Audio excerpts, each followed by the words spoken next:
नमस्कार दोस्तों, स्वागत है आप सभी का एक बार फिर से। दोस्तों, साल की बड़ी अमावस्या ज्येष्ठ अमावस्या ये महीने का सबसे अंधेरा दिन है और पुरानी मान्यताओं के अनुसार इस वर्ष के सबसे शक्तिशाली और प्रभावशाली समय में से एक माना जाता है। सनातन परंपरा में अमावस्या तिथि का बहुत महत्व है। अमावस्या के स्वामी पितर होते हैं। ये तिथि पितरों को प्रसन्न करने वाली मानी जाती है। कई बार जब श्राद्ध पक्ष में किसी का तर्पण नहीं हो पाता है तो अमावस्या तिथि को उनका तर्पण किया जाता है। ज्येष्ठ अमावस्या की तिथि इसके लिए उचित होती है। इस दिन पूजा पाठ, व्रत, स्नान और दान करने से कई यज्ञों का फल मिलता है। इस दिन वट सावित्री का व्रत और शनि जयंती का भी शुभ संयोग बन रहा है। इस दिन भगवान शिव के साथ साथ मां पार्वती और पीपल के वृक्ष की भी पूजा होगी। अमावस्या के दिन सुबह जल्दी उठकर स्नान करें। इस दिन यदि व्रत रख रहे हैं तो पूजा के समय जल हाथ में लेकर व्रत का संकल्प लें और सूर्य देवता को इसका अर्घ्य दें। इस दिन पूर्वजों के नाम का तर्पण और दान करें। सोमवती अमावस्या पर भगवान शिव की पूजा करने से चंद्रमा मजबूत होता है। इस दिन मां लक्ष्मी की पूजा करने से धन से जुड़ी समस्या भी दूर होती है। आज के इस वीडियो में हम आपको इस अमावस्या पर किए जाने वाले कुछ बहुत ही सरल लेकिन प्रभावशाली उपाय बताएंगे। दोस्तों, अमावस्या के उपाय बहुत ही असरकारी होते हैं और इसका फल भी अति शीघ्र प्राप्त होता है। पितृदोष हो या किसी भी ग्रह की अशुभता को दूर करना हो, अमावस्या के दिन सभी के लिए उपाय बताए गए हैं। आपकी आर्थिक, पारिवारिक और मानसिक सभी तरह की परेशानियां इस दिन थोड़े से ही प्रयास से दूर हो सकती है। इस दिन इन उपायों को करने से भगवान श्रीहरि विष्णु और मां लक्ष्मी के साथ ही पितृदेव भी प्रसन्न होते हैं और पितरों का आशीर्वाद प्राप्त होता है। पितरों की कृपा से बिगड़े कार्य भी बनने लगते हैं। तो दोस्तों, अगर आपके बनते कार्य बिगड़ रहे हैं, कार्यों में विघ्न बाधाएं आती रहती है, सफलता कोसों दूर रह जाती है, आप पितृदोष से पीड़ित हैं या ग्रहजनित दोषों के दुष्प्रभाव में हैं, तो इस अमावस्या पर ये आसान उपाय करके आप अपनी परेशानियों से छुटकारा पा सकते हैं। तो अमावस्या की सुबह स्नानोपरांत धुले वस्त्र परिधान करके ये उपाय करें। तांबे के एक लोटे में शुद्ध जल लें। जल में थोड़ा सा कच्चा दूध मिला लें। उस जल में कुछ शक्कर के दाने डाल दें। थोड़े काले तिल भी डालें। उसमें थोड़ा गंगा जल मिला लें। फिर एक सरसों के तेल का दिया और जल के लोटे को पीपल के वृक्ष के पास ले जाएं और फिर ओम नमो भगवते वासुदेवाय इस मंत्र का जाप करते हुए ये जल पीपल की जड़ में अर्पित कर दें। जल चढ़ाने के बाद आप पीपल वृक्ष के नीचे रखकर उस दिए को जलाएं। पीपल वृक्ष की 11 परिक्रमा करें। परिक्रमा करते समय भी आप भगवान विष्णु जी के महामंत्र ओम नमो भगवते वासुदेवाय इसका जाप करें।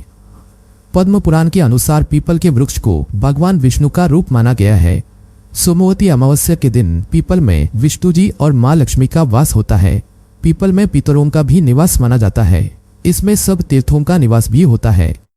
इस तरह से पीपल वृक्ष का पूजन करने से भगवान विष्णु और मां लक्ष्मी के साथ ही पितृदेवता प्रसन्न होकर आशीर्वाद देते हैं। कार्यों में आ रही रुकावटें दूर होने लगती है। आसान प्रयासों से सफलता मिलने लगती है। पितृदोष भी दूर होकर सुख शांति आ जाती है। आगे बढ़ने से पहले आपसे रिक्वेस्ट करते हैं कि वीडियो को लाइक जरूर करिएगा, दोस्तों को शेयर कर दीजिएगा और अगर आपने अभी तक चैनल को सब्सक्राइब नहीं किया है तो चैनल को सब्सक्राइब करके बेल आइकन जरूर दबाइएगा। दोस्तों, इस अमावस्या पर धन विषयक समस्याओं से निजात दिलाने वाले उपाय ज्यादातर किए जाते हैं। धन की देवी मां लक्ष्मी को प्रसन्न करने के लिए अमावस्या की रात घर के मंदिर में एक थाली रखें। थाली में कुमकुम से एक स्वास्तिक का चिन्ह अंकित करें। इस स्वास्तिक पर महालक्ष्मी यंत्र को रखें। आपके पास महालक्ष्मी यंत्र ना हो तो आप मां लक्ष्मी की प्रतिमा या तस्वीर को वहां रख सकते हैं। इसके बाद महालक्ष्मी को कुमकुम से तिलक करें। फिर अक्षत और पुष्प अर्पित करें। उनके समक्ष घी का दिया जलाएं। उन्हें हलवा, खीर या केसर भात का भोग लगाएं। फिर मां लक्ष्मी के इस मंत्र का 108 बार जाप करें। मंत्र है ओम महालक्ष्मी नमः। इस तरह पूजन करने के बाद आप मां लक्ष्मी से अपने घर में स्थिर वास करने की प्रार्थना करें। इस उपाय से धन टिकने लगता है, आर्थिक स्थैर्य प्राप्त होता है, पैसों की किल्लत खत्म हो जाती है। दोस्तों, धन घर घर की समस्या होती है। धन के लिए हर आदमी दिन रात मेहनत करता है, फिर भी कई बार अचानक पैसों की किल्लत होने लगती है।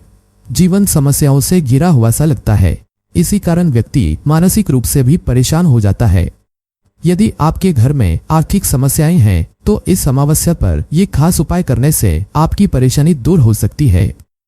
दोस्तों, झाड़ू को हिंदू धर्म में मां लक्ष्मी का प्रतीक माना जाता है। इसी झाड़ू से जुड़ा एक उपाय आपकी धन की समस्या हल कर सकता है। इस उपाय के लिए आप एक नया झाड़ू लें या फिर जो आप इस्तेमाल कर रहे हैं वो अगर ठीक ठाक स्थिति में है तो वो झाड़ू भी ले सकते हैं, लेकिन कोई टूटा पुराना झाड़ू ना लें, नया हो तो बेहतर है। आप इस उपाय को करने के बाद उसे इस्तेमाल में ले सकते हैं। पहले अपने घर का ईशान कोण यानी उत्तर पूर्वी कोने की साफ सफाई कर लें। फिर वहां जमीन पर एक लाल रंग का वस्त्र बिछा दें। अब झाड़ू को आप उस कपड़े पर लिटाकर रख दें। फिर झाड़ू का पूजन करें। झाड़ू के ऊपरी भाग में जहां हम पकड़ते हैं वहां मौली को 3 बार लपेटकर गांठ मार ले।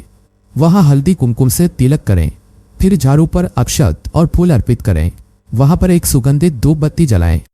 फिर धन की देवी माँ लक्ष्मी का स्मरण करते हुए उस झाड़ू को नमस्कार करें। वहां बैठकर माँ लक्ष्मी के मंत्र का 11 बार जाप करें और फिर माँ लक्ष्मी से हाथ जोड़कर अपनी परेशानियां बताएं और उन परेशानियों को दूर करने की विनती करें। निर्धनता को दूर करके आर्थिक स्थिरता देने की प्रार्थना करें। फिर नमस्कार करके उस झाड़ू को रात भर उस वस्त्र पर वैसे ही रहने दें। इस झाड़ू पर आपकी या घर के किसी सदस्य की रात में नजर नहीं पड़नी चाहिए, तो अगर ऐसी व्यवस्था ना हो तो उस झाड़ू के ऊपर कोई कपड़ा बिछाकर उससे रात भर ढककर रख दें। दूसरे दिन सुबह उठने के बाद झाड़ू को नमस्कार करें और उठा लें। अब इस झाड़ू से आप सबसे पहले अपने रसोई घर में झाड़ू लगाएं। दोस्तों, इस उपाय को अमावस्या की रात को करने से धन की देवी माँ लक्ष्मी की असीम कृपा प्राप्त होती है। माँ लक्ष्मी की कृपा से धन संबंधित सभी समस्याएं जल्द ही दूर हो जाती है। घर में पैसा टिकने लगता है और धन का लाभ होता है। इस उपाय को करने के साथ साथ आप माँ लक्ष्मी की कृपा प्राप्त करने के लिए और कुछ बातों का भी विशेष ध्यान रखें। कभी भी झाड़ू का अनादर ना करें। झाड़ू को हिंदू धर्म में माँ लक्ष्मी का प्रतीक माना जाता है, इसलिए अगर झाड़ू के मान सम्मान में कमी होती है तो इसका असर निश्चित ही हमारे जीवन, हमारी कमाई, परिवार और आर्थिक संपन्नता पर पड़ता है।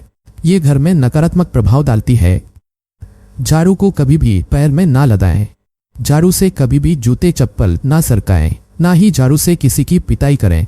झाड़ू को इस तरह रखना चाहिए जिस तरह की आप अपने पैसे को संभाल के रखते हैं, यानी झाड़ू को घर में ऐसी जगह में रखें जहां आते जाते लोगों की नजर उस पर ना पड़े। आप झाड़ू को किसी दरवाजे के पीछे रख सकते हैं। अगर आप झाड़ू को शनिवार के दिन खरीदकर शनिवार के दिन ही उपयोग में लाते हैं तो इसे ज्योतिष शास्त्र में बहुत ही शुभ माना जाता है। कभी भी झाड़ू को जब भी बदलना हो तो आप शनिवार का दिन चुनें। शनिवार को नए झाड़ू से झाड़ू लगाने से माँ लक्ष्मी की कृपा बनती है। पश्चिम दिशा वाले किसी कमरे में झाड़ू को रखना सबसे शुभ माना जाता है। कहीं भी झाड़ू को रखें, इससे अच्छा है कि पश्चिम दिशा वाले कमरे में या जिस कमरे में आप रहते हैं उस कमरे के पश्चिम दिशा में झाड़ू को रखें।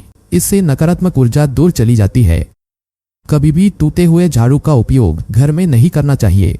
जब भी आपकी झाड़ू टूट जाए तो उसे बदल दें, लेकिन बदलने के लिए शनिवार का दिन ही चुनें। और एक उपाय दोस्तों, अगर आपके जीवन में कई तरह की परेशानियां लगातार बनी हुई है, दुर्भाग्य आपका पीछा नहीं छोड़ रहा है, तो आप अमावस्या की रात में किसी नदी के पास जाएं। वहां पर घी के 5 दीपक जलाएं और 5 लाल फूल ले लें। इनको नदी में प्रवाहित करने। ऐसा करने से सुख समृद्धि में वृद्धि होती है, आमदनी में बढ़ोतरी होती है और धन लाभ का योग भी बनता है। माना जाता है इस उपाय को अमावस्या के दिन करने से दुर्भाग्य सौभाग्य में बदल जाता है। भगवान विष्णु जी की कृपा से सभी परेशानियों का अंत हो जाता है। इसलिए दुर्भाग्य से पीछा छुड़ाने के लिए अमावस्या पर इस उपाय को अवश्य ही करें। दोस्तों, सोमवती अमावस्या के दिन मांसाहारी व्यंजनों का सेवन करने से परहेज करना चाहिए। इसके अलावा इस दिन मदिरा पान से भी दूर रहें। साथ ही इस दिन बाल और नाखून काटने से परहेज करना चाहिए। अमावस्या को किसी के घर भोजन ना करें। अमावस्या को सदाचरण और ब्रह्मचर्य का पालन करना चाहिए। आज के लिए बस इतना ही। दोस्तों, अगर आपको ये वीडियो पसंद आया है तो वीडियो को लाइक करिएगा, दोस्तों को शेयर जरूर करिएगा और चैनल को सब्सक्राइब करके बेल आइकन जरूर दबाइएगा ताकि आने वाला नॉलेजेबल वीडियो आपको सबसे पहले मिले। दोस्तों, मिलते हैं अगले वीडियो में। तब तक के लिए good bye and thanks for watching my video.